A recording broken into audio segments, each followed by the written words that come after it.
नमस्कार दोस्तों, स्वागत है आप सभी का हमारे चैनल भारत भूमि विद्यापीठ में। आज का हमारा चर्चा का विषय है शब्द साधन।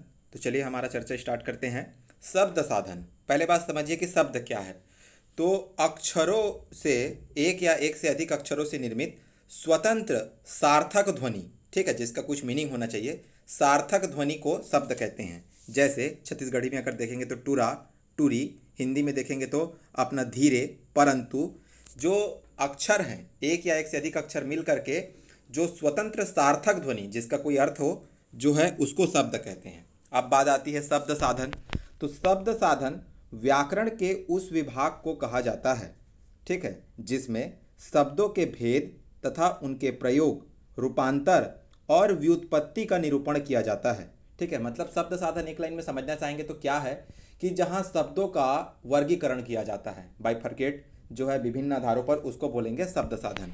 तो शब्दों के भेद के लिए पहला आधार है वर्गीकरण का, वाक्य में प्रयोग के अनुसार। वाक्य में प्रयोग के अनुसार शब्दों के 8 भेद हैं। पहला है संज्ञा। तो संज्ञा क्या होता है? संज्ञा का अर्थ है नाम। संसार में जितनी भी व्यक्ति या वस्तुएं हैं उनका कोई ना कोई नाम अवश्य होता है, ठीक है। परिभाषा के तौर पर अगर आप देखेंगे, किसी व्यक्ति, वस्तु, स्थान, जाति या भाव के नाम को संज्ञा कहते हैं। उसके बाद आता है सर्वनाम। तो अपना क्रिया है, ठीक है। क्रिया क्या है कि वस्तुओं के विषय में विधान कराने वाला शब्द, जो वस्तुओं के बारे में हमको विधान जानकारी देता है, वो क्या है? अपना क्रिया है। विशेषण क्या है? तो विशेषण क्या है? जो किसी शब्द की जो है अपना विशेषता बताए, वो विशेषण है। क्रिया विशेषण क्या है? जो क्रिया की विशेषता बताए, वो क्रिया विशेषण है। और सर्वनाम क्या है? जो शब्द संज्ञा के स्थान में, ठीक है, जो शब्द संज्ञा के स्थान में अपना प्रयुक्त किए जाते हैं वो सर्वनाम कहलाते हैं। आपको पता है। संबंध सूचक क्या है? क्रिया के नामार्थक शब्दों का संबंध, क्रिया के नामार्थक शब्दों का संबंध जो है सूचित करने वाला जो शब्द है, ये संबंध सूचक। अब एग्जाम्पल से देखेंगे तो सारा क्लियर हो जाएगा। समुच्चय बोधक देखते हैं। दो शब्दों या वाक्यों को मिलाने वाला शब्द क्या होता है? समुच्चय बोधक। आगे है 8वां है हमारा विस्मयादि बोधक। मनोविकार, जो मना स्थिति है उसको व्यक्त करने वाला, उसको इंगित करने वाले जो शब्द होंगे वो विस्मयादि बोधक आते हैं। जैसे एक ही एग्जाम्पल में सबको समझने की कोशिश करते हैं। देखिए एग्जाम्पल है, इसमें क्या है कि अरे सूरज बुड़ गईस और तय अभीच ले यही गांव के पास घूमत हस। क्या है आपका वाक्य? अरे सूरज बुड़ गईस और तय अभीच ले यही गांव के पास घूमत हस। तो देखिए अरे, अरे क्या है यहाँ पे? विस्मयादि बोधक शब्द है। ये आपका उसका जो है मनः विकार, जो मनो की स्थिति है, ठीक है, उसको बता रहा है, ठीक है। तो आगे देखते हैं सूरज। तो सूरज क्या है? अपना संज्ञा हो गया, ठीक है। उसके बाद बुड़ गईस, मतलब बुड़ना, डूबना, ये क्रिया हो गया। औ, ठीक है। औ जो है यहाँ पे समुच्चय बोधक है। देखिए समुच्चय बोधक क्या था? परिभाषा ऊपर लिखा हुआ है कि दो शब्दों या वाक्यों को मिलाने वाला शब्द। तो यहाँ पे देखिए अरे सूरज बुड़ गईस औ तय अभीच ले यही गांव के पास घूमत हस, ये दूसरा वाक्य है। अभीच ले, अभीच ले यही गांव के पास घूमत हस, ये दूसरा है। और पहला वाक्य क्या है? अरे सूरज बुड़ गईस। तो ये दोनों को देखिए मिला रहा है, जोड़ रहा है औ। तो जो जोड़ने वाला होगा वो क्या है? समुच्चय बोधक शब्द। आगे देखते हैं तय, ठीक है, तय सर्वनाम है। अभिचले, ठीक है, अभिचले ये क्रिया विशेषण है, ठीक है। अभिचले क्रिया विशेषण जो क्रिया की विशेषता बता रहा है कि अभिचले घूमत हस, ठीक है। आगे देखते हैं ए ही गांव, ठीक है, गांव के बारे में बताया जा रहा है, तो ये विशेषण हो गया। गांव के बारे में जो है वहाँ पे इंगित किया जा रहा है, स्पेशली बताया जा रहा है, तो ए ही जो यहाँ पे विशेषण है। गांव के पास, के पास संबंध सूचक। देखिए संबंध सूचक क्या होता है कि क्रिया के नामार्थक शब्दों का संबंध सूचित करने वाले शब्द, ठीक है। तो ये यहाँ पे के पास हो गया और घूमत हस। तो ये पूरे लाइन में आपने जो है 8 शब्दों को देख लिया कि अरे विस्मयादि, सूरज संज्ञा, बुड़ गईस क्रिया, औ समुच्चय बोधक। औ इस समुच्चय बोधक को याद रखेंगे, ठीक है। समुच्चय बोधक पहचानने के लिए आएगा तो बड़े आसानी से पहचान लेंगे कि जो शब्द या वाक्यों को जोड़ता है वो समुच्चय बोधक है। तय सर्वनाम हो गए और अभिचले क्रिया विशेषण, एही यानी विशेषण, गांव, ठीक है। उसके बाद देखते हैं के पास, तो ये संबंध सूचक हो गया। आगे हम देखते हैं शब्दों के रूपांतर के अनुसार 2 भेद हैं, ठीक है। जो रूपांतरित होंगे, मतलब रूपांतरित अर्थात जो शब्द हैं पहले मूल में कुछ और थे, फिर परिवर्तन होंगे, तो इसके आधार पर 2 शब्द हैं। पहला है विकारी शब्द, दूसरा है अविकारी शब्द। विकारी शब्द जब लिंग वचन या कारक के अनुसार जो बदल जाएं। जैसे देखिए टुरा, टुरी, टुरामन। ये टुरा एक शब्द है, समझिएगा। टुरा एक शब्द है, जब स्त्रीलिंग आई तो टुरी हो गया, ठीक है। बहुवचन आया, बहुत सारे लोग आए तो टुरामन हो गया, टुरीमन हो गया। मतलब ऐसा शब्द जो लिंग, वचन, कारक के अनुसार अपना चले, उसके अनुसार उसमें परिवर्तन आ जाए, ये क्या है आपका विकारी शब्द है। उसमें विकार आ जाता है, परिवर्तन आ जाता है। दूसरा शब्द होता है अविकारी शब्द, जब लिंग, वचन या कारक के अनुसार ये नहीं बदलते। जैसे औ, बिना, और, ठीक है। ये शब्द ऐसे हैं कि इन पर लिंग, वचन या कारक का कोई प्रभाव नहीं पड़ता, ये अविकारी शब्द हैं। तो आपको समझ में आ गया होगा।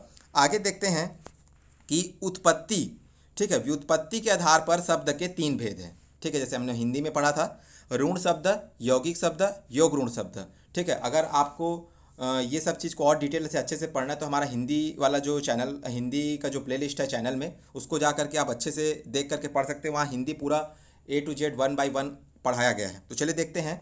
व्युत्पत्ति के आधार पर पहला ऋण शब्द, ऐसे शब्द जिनका और सार्थक अर्थ नहीं निकलता, ठीक है। ऐसे शब्द जिनका और सार्थक अर्थ नहीं निकलता वो ऋण शब्द है। जैसे पानी, ठीक है। पानी को अगर तोड़ेंगे आप, पा और नी, जल को तोड़ेंगे, ज और ल, कमल को तोड़ेंगे, तो इनका तोड़ने पर कोई सार्थक शब्द नहीं निकलेगा, ठीक है। उसको बोलते हैं ऋण शब्द। जब आप जो शब्द है उसको तोड़ेंगे, तोड़ने के बाद में उसका कोई सार्थक अर्थ नहीं निकलता, उसको बोलेंगे ऋण शब्द। अब देखते हैं यौगिक शब्द। यौगिक शब्द क्या है? 2 शब्दों से मिलकर बनते हैं परंतु ये नया अर्थ नहीं देते हैं, ठीक है। जल, मग्न, मतलब एक ही अर्थ है। बैला गाड़ी, रसोई घर, 2 शब्दों से मिलकर के बनेंगे, ठीक है। 2 या 2 से अधिक शब्दों से मिलकर के बनेंगे जलमग्न, बैला गाड़ी, रसोई घर, ये यौगिक शब्द हैं। यौगिक के बारे में याद रखना कि 2 शब्दों से मिलकर के बनेंगे और नया अर्थ नहीं देते हैं। उसके बाद देखते हैं योग ऋण शब्द। 2 शब्दों से मिलकर बनते हैं परंतु नया अर्थ देते हैं। जैसे देखिए जलज। अब जलज का, ठीक है, ज का अर्थ होता है जन्म लेना और जल में जन्म लेने वाला कमल। तो जलज जो है, जो शब्द अपने छोड़कर कोई विशिष्ट अर्थ दे, वो योग ऋण शब्द है। जैसे जलज जो है अपना कमल को, लंबोदर गणेश को, ठीक है, पीताम्बर, ठीक है, नीलांबर, ठीक। ये जो शब्द होंगे, जो शब्द किसी विशिष्ट अर्थ का बोध कराए आपको, वो योग ऋण शब्द है। यौगिक क्या है? 2 शब्दों से मिलकर के बनेंगे, नया अर्थ नहीं देंगे। जो शब्द जो मिल करके बन रहे हैं वही उसका नाम होगा। जैसे जलमग्न मतलब जल में मग्न, बैला गाड़ी मतलब बैलगाड़ी, ठीक है। रसोई घर मतलब रसोई घर। और यहाँ पे जलज का अर्थ जलज नहीं है, जलज का अर्थ कमल, लंबोदर का अर्थ गणेश। ये नया अर्थ दे रहे हैं। तो आशा करते हैं आपको अब समझ में आ गया होगा। और ऋण शब्द क्या है? ऐसे शब्द जिनका और सार्थक अर्थ नहीं निकलता, अगर जैसे आप उनको तोड़ेंगे तो उनका कोई सार्थक अर्थ नहीं निकलता। आगे देखते हैं। उद्भव के आधार पर, उद्गम के आधार पर 4 भेद हैं शब्दों के। पहला है तत्सम, तद्भव, देशज, विदेशज। तो देशज देख लेते हैं पहले, ठीक है। तो छत्तीसगढ़ी में जो देशज शब्दों की अपना भरमार है, जितने भी हमारे बोलचाल में जो शब्द हैं ये सब देशज है। देशज अर्थात देश में जन्मा, और देश से आशा यहाँ पे राज्य है। मतलब जो हमारी स्थानीय बोली में जो शामिल जितने भी शब्द हैं वो देशज शब्द हैं। जैसे टपरा, पचका, बकर बकर, हक्का बक्का, ये शब्द आपको दूसरे भाषा में नहीं मिलेंगे। ये हमारे भाषा के शब्द हैं, छत्तीसगढ़ी भाषा के।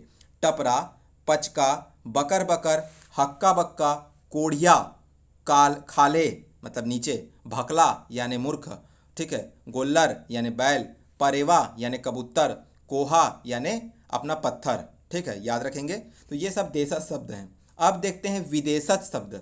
ऐसे शब्द जो अन्य भाषा से हमारी छत्तीसगढ़ी भाषा में आए हैं बोलचाल में, वो विदेशज शब्द हैं। जैसे अरबी के इलाज, फ़ायदा, लिफाफा।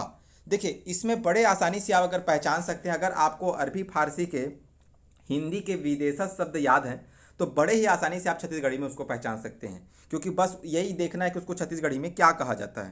तो इसके लिए हम जो है अपने हिंदी चैनल, हिंदी के लिए जो प्लेलिस्ट बनाए चैनल में, उसमें बड़े ही डिटेल से देशज विदेशज जो शब्दों को ट्रिक के माध्यम से पूरा वहाँ पे याद कराया गया है। आप अगर आपको थोड़ा सा और इस पे गहन अध्ययन करना है तो प्लीज़ वहाँ जा कर के देख लेंगे। अगर वो शब्द हिंदी के आपके देशज विदेशज आपको याद रहेंगे तो छत्तीसगढ़ी में बड़े ही आसानी से याद हो जाएंगे, ठीक है। फारसी में देखते हैं। फारसी विदेशज शब्द क्या है? आज़ाद, आखिर, उकील, वकील को उकील, कबूल, ठीक है, कागद, देखिए कागज को कागद, चालाक को चलाक, पैजामा, दर्जी, फैसला, फैसला से फैसला, बदमाश, लोकवा, शर्म, शर्म से शर्म, आईना, चादर। ये सब फारसी शब्द हैं। पुर्तगाली शब्द में आप देखेंगे गमला, गोदाम, अलमारी, चाह, बाल्टी, बिस्कुट, माखुर। देखिए तंबाकू लेकर के आए थे, तंबाकू को छत्तीसगढ़ी में माखुर बोलते हैं। तो माखुर, बिस्कुट, बाल्टी, चाह, अलमारी, गोदाम, गमला, ये सारे शब्द पुर्तगाली शब्द हैं जो है हमारे हिंदी देशज में है, हिंदी से छत्तीसगढ़ी में आए हैं। तो बस आप अगर पुर्तगाली के सारे जो है विदेशी शब्द हिंदी के याद होंगे तो बस वही शब्द अपने जो बोलचाल में उसमें से जो छत्तीसगढ़ी में उपयोग की जाती है वही छत्तीसगढ़ी के लिए विदेशी शब्द हैं। रोमन में देखेंगे तो महीनों के नाम फरवरी, जुलाई, दिसंबर। लैटिन शब्द जो है इंच, फीट, मील, मापन वाले जो शब्द हैं वो लैटिन के हैं। अंग्रेजी के देखेंगे तो देखिए इंजन से अंजन, छत्तीसगढ़ी में इंजन को अंजन कहा जाता है, ठीक है। वेसलिन से भेसलिन, स्कूल से स्कूल, ट्रक से ट्रक, फार्म से फार्म, रिपोर्ट से रपोर्ट, अस्पताल से रस्पताल, इसको अंडरलाइन कर लीजिए, अस्पताल से रस्पताल। पूछ सकता है आपको एग्जाम में कि अस्पताल को छत्तीसगढ़ी में क्या कहा जाता है, रस्पताल, ठीक है। साइकिल को साइकिल, साइकिल देखिए हिंदी में क्या है साइकिल, छत्तीसगढ़ी में क्या है साइकिल। तो ये जो है अपना देशज विदेशज हो गया। अब हम आगे देखते हैं तत्सम शब्द। छत्तीसगढ़ी में तत्सम शब्दों की संख्या अधिक नहीं है। कुछ जो प्रचलन में है वो इस प्रकार है, जैसे राम, ठीक है, अचल, अटल, गंगा, गुरु, भगवान, मंदिर, मधुरस, सुंदर, गुरु, बलराम। इतने ही शब्द कम से कम आपको याद रखना है। अगर एग्जामिनर कभी पूछा तो यहीं से पूछेगा क्योंकि ज़्यादा शब्द नहीं हैं। आगे देखते हैं तद्भव शब्द, ये इंपॉर्टेंट है। और छत्तीसगढ़ में जो है तत्सम शब्द गिने चुने हैं लेकिन तद्भव शब्दों की भरमार है। तो जैसे अग्नि से आगी, कुटुंब से कुटुंब, ठीक है, कुटुंब से कुटुंब बनेगा। गौ से गाय, धवल से धौरा, नदी से नदिया, नया से नवा, नित्य से नाचा। देखिए अब नृत्य संस्कृत का शब्द है, तत्सम है। हिंदी में क्या बना तद्भव, अपना नाच होता है।